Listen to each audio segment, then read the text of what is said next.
Right, fine, folks.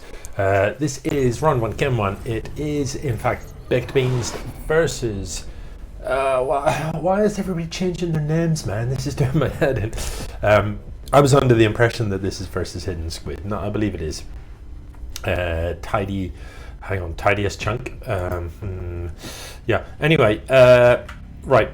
It's BakedBeanst in the top left of Submarine. It is HiddenSquid down in the bottom right as our Terran player with a somewhat unorthodox gas. Oh no.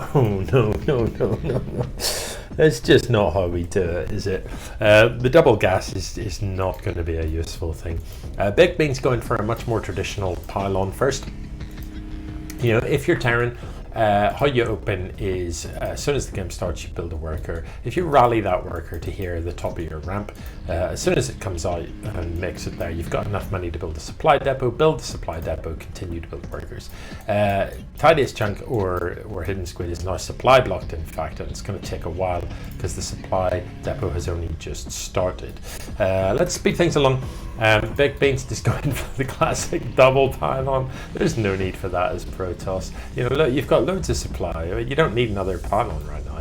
It's ages before you fill that up. But anyway, this is you know, pretty standard form. You build a pylon near the top of your ramp. You build a gateway on the other side. The idea is to create a narrow choke that you can block with the zealot or whatever to stop things getting in. BakedBeanst's doing a good job of continuously building workers, though. That's what I like to see. Hopefully this worker is going to drop an expo. It is. What I would like to see as well is a little bit of scouting going on. Tidiest chunk or HiddenSquid, and now dropping a couple of racks. This is just overkill. You know, this as a response, it's just not what you want to be doing. It's not what you want to be doing at this stage of the game, oversupplying like that. You know, if you find that you've got, oh, whoops, I've got a lot of money and I'm supply blocked, then drop an extra command center by all means, but you know, not this. I mean, those four, that's a command center.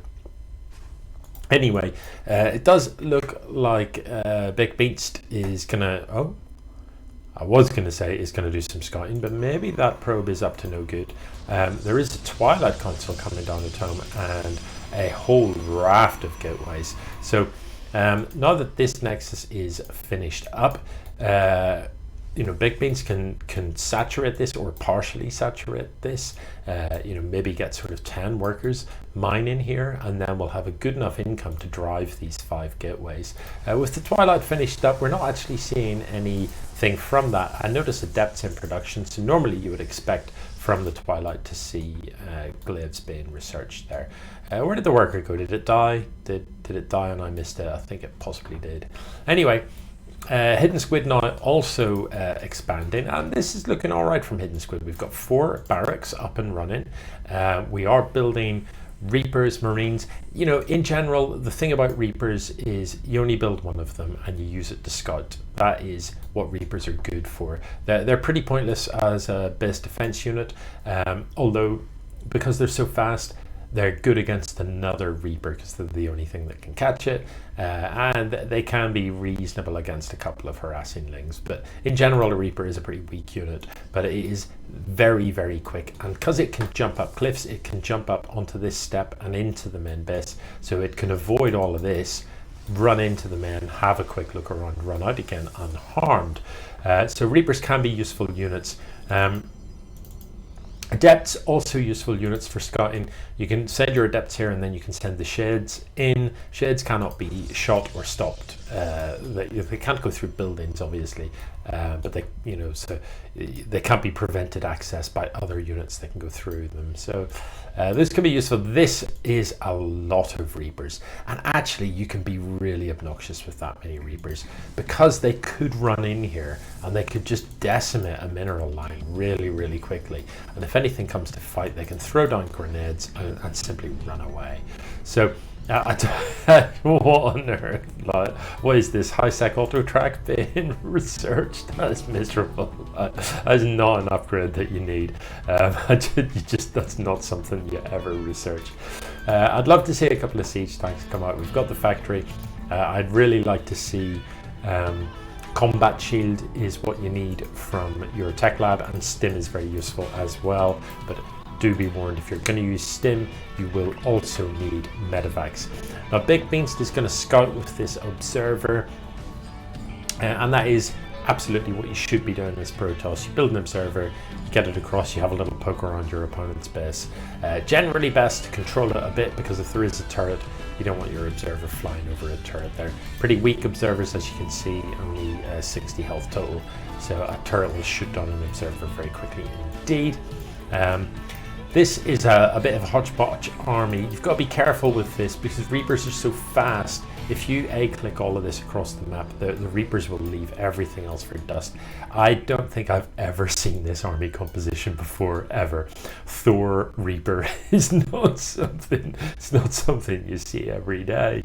But you know, hey, who knows? And as for this on the other side of the map, the mothership coming out, of 3 bases with only 2 void rays. So these are unusual compositions, to say the least. The mothership is going to cloak all of this stuff, so this is not going to be invisible, and that is going to make life very, very difficult for HiddenSquid. Mothership's passive ability is that it cloaks nearby units. It is also able to drop time bombs, so it drops like a time warp zone that slows down, a sort of slow field that slows down other units. It can also recall, so you can get a lot done with this, but you know, the Thor is going to have at that, and the Marines will snipe it down pretty quickly, but these Reapers are just in the way actually of the Marines. They're kind of useless. A burrow in this Widowmine wouldn't do any harm here, and getting the Marauders coming into this fight as well would be very nice.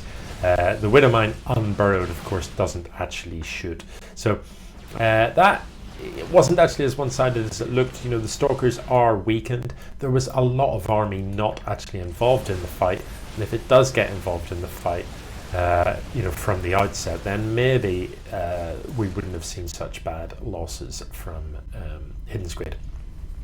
The Cyclone that was out there is an interesting unit. Cyclone can lock on and it can shoot. It has I think the highest range of anything once it's locked on.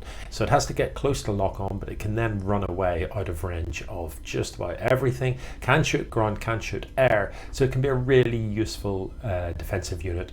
If you get it out on the map and see things moving across the map, you can, with a few Cyclones, you can just kite the stuff and, you know, do some damage to it before it arrives. But HiddenSquid, you need to stop building Reapers. You know, honestly, I don't think there is ever a time when a person should build more than 1 Reaper in a game of StarCraft. And if you are going to build a Reaper, it should be the first unit you build out of your barracks, and you should then use it to scout, and you shouldn't be building anymore. The stuff coming out of the factory, the siege tank is one of the best units in the game. It can siege up, it has a very large range, and it has the ability to do splash damage. So siege tanks are your friend as Terran. There is no 2 ways about that. This, you know, this kind of build one of everything, I like it, I'm enjoying it. It's kind of good fun. You know, if you're new to StarCraft, it's worth having a bit of a mix of units until you kind of figure out how they all work. Some of these require micro to do anything, some of them don't. So Templars, for example, can drop storms, which are like storms would decimate all these Reapers, that's for sure. Not so good against mech units, but storms are a good thing against light units because they do a lot of splash damage, a lot of sort of AoE damage. Colossus, similarly, large range, does AoE, needs an upgrade to really be effective, and that is the upgrade that is being researched here. So from the robotics bay, the robotics support bay, or whatever it's called, I can't remember what it's called, that thing. So Colossus, a very powerful unit indeed, but again, most effective against light. In general, units that do splash tend to be effective against light.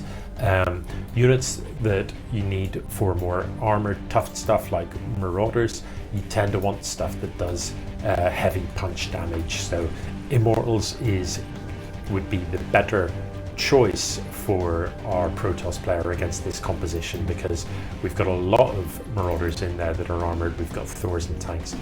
The Reapers are kind of irrelevant. They just, I'm not counting them. Reapers are weak to literally everything. So yeah, there's kind of, we've reached a bit of a dead spot here. BakedBeanst well ahead in supply, but actually both players, you know, floating a reasonable amount of minerals. Yeah, HiddenSquid, you're about to get stomped. I think it's unfortunate that these Reapers just aren't really adding anything to your army at all. The siege tank isn't sieged up, the Widowmine isn't burrowed, so they're not being as effective as they could be, and of course all of this stuff is cloaked. Just if we look from HiddenSquid's point of view, we see that you can't actually see the stuff underneath the mothership. If you can't see it, you can't shoot it. That's just how it is. So a pretty one-sided fight in the end, and that is going to be GG. There's 26 applied to 146. There is definitely no way back from here, but not a bad game. You know, neither player really had a clear direction, but yeah, at this stage in the competition, that is very much to be expected. Nobody is kind of expected to have really crisp, polished builds yet, and I don't really mind new players sort of experimenting with the different units.